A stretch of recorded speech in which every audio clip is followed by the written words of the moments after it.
Hello guys, जय श्री कृष्ण, जय माताजी बधाईने। स्वागत है तमारा बधाईनु वंदनाजी किचन में। आज हूँ लईने आवी छुं फूलवड़ीनी रेसिपी।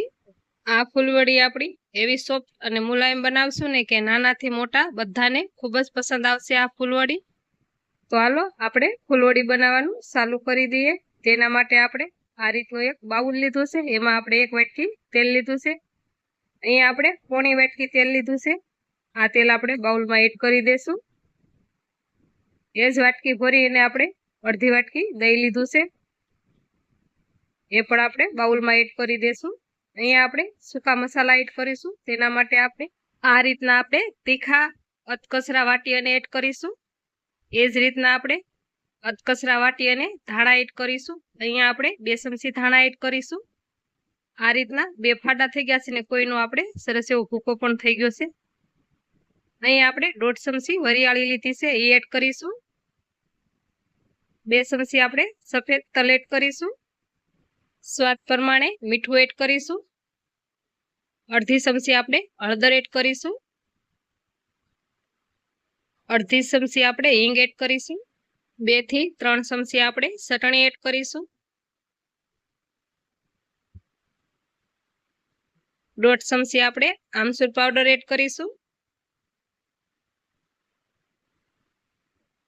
થોડા આમથા આપણે મીઠા સોડા એડ કરીશું।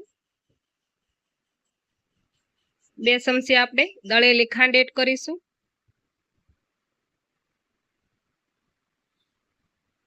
બધા મસાલા આપણે દહીં અને તેલમાં સરસ એવા મિક્સ કરી લેશું ચમચીથી। જો ફ્રેન્ડ નવા આવ્યા હોય સબસ્ક્રાઇબ કરી લેજો, અને જેણે ન કર્યું હોય એ પણ સબસ્ક્રાઇબ કરી લેજો, એટલે કે અવનવી રેસીપી જોવા મળશે વંદનાજી કિચનમાં। અને બેલ આઇકન પણ ક્લિક કરી રાખજો, એટલે કે અવનવી રેસીપીનું નોટિફિકેશન મળી રહેશે સૌથી પહેલા। સરસ એવા આપણે બધા મસાલા મિક્સ કરી લીધા છે, અને આપણે સાઈડમાં રાખીશું। જો ફ્રેન્ડ આ રીતે આપણે ચણાનો લોટ ધીરે આપણે દળી અને તૈયાર કર્યો છે। આ રીતનો આપણે દરદરો રાખ્યો છે, હાવ ફાઇન પાવડર આપણે નથી દળ્યો। ફૂલવડી બનાવવા માટે આપણે આ રીતનો કરકરો ચણાનો લોટ પીસેલો જોશે ફ્રેન્ડ। મસાલો બધો મિક્સ કરેલો આપણે લઈ લીધો છે, તેમાં આપણે 2 ડીશ ભરી અને ચણાનો લોટ એડ કરીશું।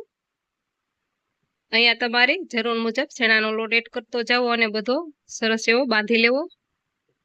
જો ફ્રેન્ડ અહીંયા હું બધો લોટ સરસ એવો મિક્સ કરી લઈશ મસાલામાં।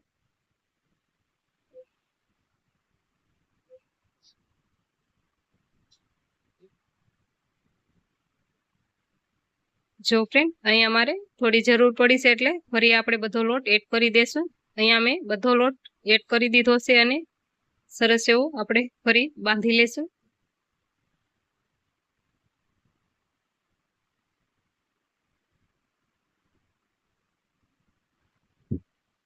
જો ફ્રેન્ડ અહીંયા લોટ કઠણ છે, એટલા માટે આપણે થોડું પાણી એડ કરી અને થોડો ઢીલો કરી લેશું।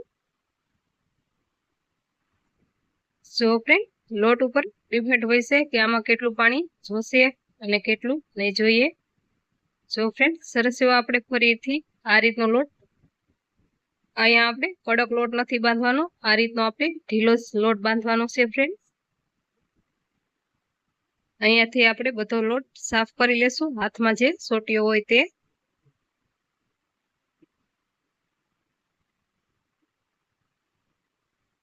જો ફ્રેન્ડ આ રીતે મેં બધો હાથમાંથી લોટ ઉખાડી લીધો છે।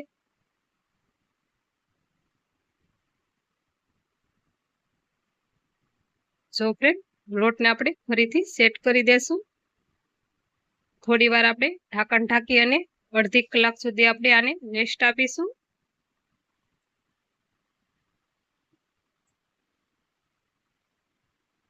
જો ફ્રેન્ડ અડધી કલાક થઈ ગઈ છે, ચેક કરીશું। જો ફ્રેન્ડ સરસ એવો આપણો લોટ સેટ થઈ ગયો છે, અને સરસ એવો કડક પણ થઈ ગયો છે। આને આપણે જે થોડો ઢીલો કરીશું। અહીંયા આપણે જાડો લોટ લઈએ એટલે ઢીલો રાખો તો પણ કડક થઈ જતો હોય છે, તેના માટે આપણે ફરી પાણી એડ કરીને ઢીલો કરી શકીએ છીએ ફ્રેન્ડ। આ રીતે થોડું પાણી એડ કરીને આપણે લોટને સરસ એવો ઢીલો કરી લેશું।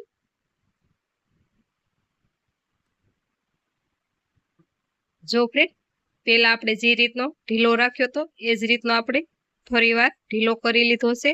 ફૂલવડી બનાવવા માટે આપણે આ જ રીતનો ઢીલો લોટ જોશે ફ્રેન્ડ। અહીંયા આપણે આ રીતની એક મીઠાની થેલી લીધી છે, એને આપણે આ રીતની ઉપરથી કટ કરી લીધી છે.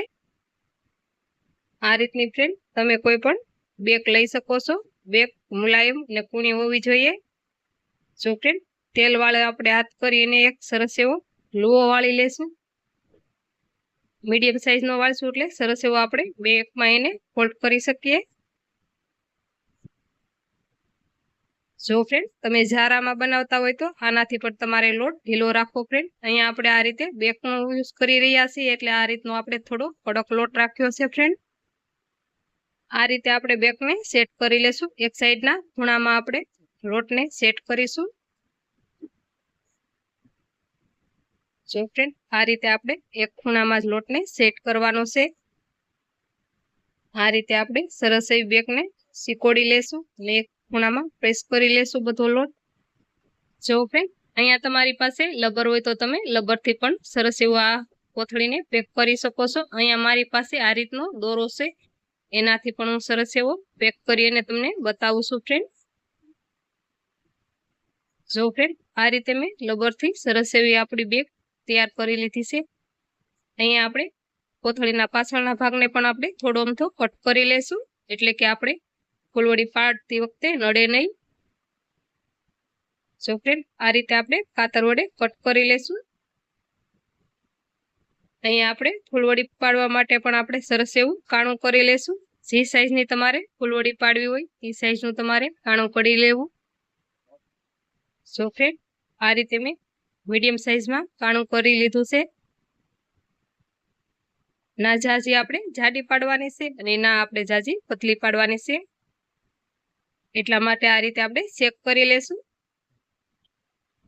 અહીંયા આપણે પહેલાથી જ તેલ ગરમ કરવા મૂકી દીધું હતું. તેલ આપણે કેટલું ગરમ થવું જોઈએ એ ચેક કરીશું. તેલ આપણે આ રીતનું ગરમ થવું જોઈએ. ફ્રેન્ડ નાખતા થોડી વાર પછી જ એના તળાવવાની શરૂઆત થશે. ફ્રેન્ડ એ રીતનું આપણે તેલ ગરમ કરી લીધું છે. અહીંયા આપણે આ રીતે કાતરથી ફૂલવડી આપણે આ રીતે કટ કરતા જશું અને તેલમાં થોડી થોડી પાડતા જશું. જે સાઈઝના તમારે કટ કરવા હોય એ સાઈઝના તમે કટ કરી અને ફૂલવડી પાડી શકો છો. ફ્રેન્ડ આ રીતે તમને ફાવે તો આ રીતે, નકર આપણે આ રીતે આપણે હાથથી પણ કટ કરી શકીએ છીએ ફૂલવડીને. સો ફ્રેન્ડ ઇઝીલી આપણી બંને રીતેથી તમારી ફૂલવડી પણ સરસ એવી આ રીતે પડી જશે. બધી ફૂલવડી આપણે તેલમાં પાડી લઈએ, પછી આપણે 1 મિનિટ પછી આ રીતે આપણે સરસ એવું બધું ફૂલવડીને તેલમાં મિક્સ કરી લેશું અને થોડી વાર આપણે એને તળાવા દેશું. ધીમા ગેસ રાખવાનો છે ફૂલવડી આપણે તળવી ત્યારે. આપણે અહીંયા ફૂલવડી તળતા હોય ત્યારે આપણે ગેસને ધીમો જ રાખવાનો છે, ફૂલ ગેસ બિલકુલ નથી કરવાનો. ફ્રેન્ડ સો ફ્રેન્ડ સરસ એવી આપણી ફૂલવડી ક્રન્ચી તૈયાર થઈ ગઈ છે એટલે આપણે બહાર કાઢી લેશું. બધી જ ફૂલવડી આપણે આ રીતે તળી અને એક પ્લેટમાં સર્વ કરીશું. જો ફ્રેન્ડ તૈયાર છે આપણી ફૂલવડી. આ ફૂલવડીની રેસીપી કેવી લાગી કમેન્ટ કરીને ચોક્કસથી જણાવજો. ફ્રેન્ડ અને આ ફૂલવડીની રેસીપી તમને ચોક્કસથી ગમી હોય તો તમારા ગ્રુપમાં શેર કરી દેજો. જો ફ્રેન્ડ આ ફૂલવડી હું તમને તોડીને પણ બતાવું છું કઈ રીતની આપણે ફૂલવડી બની છે. જો ફ્રેન્ડ આ રીતે આપણે તોડશો એટલે ઇઝીલી તૂટી જશે. સરસ એવી આપણી મુલાયમ અને સોફ્ટ ફૂલવડી બની છે. ઉપરથી ક્રિસ્પી છે અને અંદરથી મુલાયમ છે. ફ્રેન્ડ નાનાથી મોટા બધા ખાઈ શકે એવી ફૂલવડી બનીને આપણી તૈયાર છે. તો ફ્રેન્ડ ચાલો ફરી મળીશું એક નવા અંદાજ સાથે અને એક નવી રેસીપી સાથે.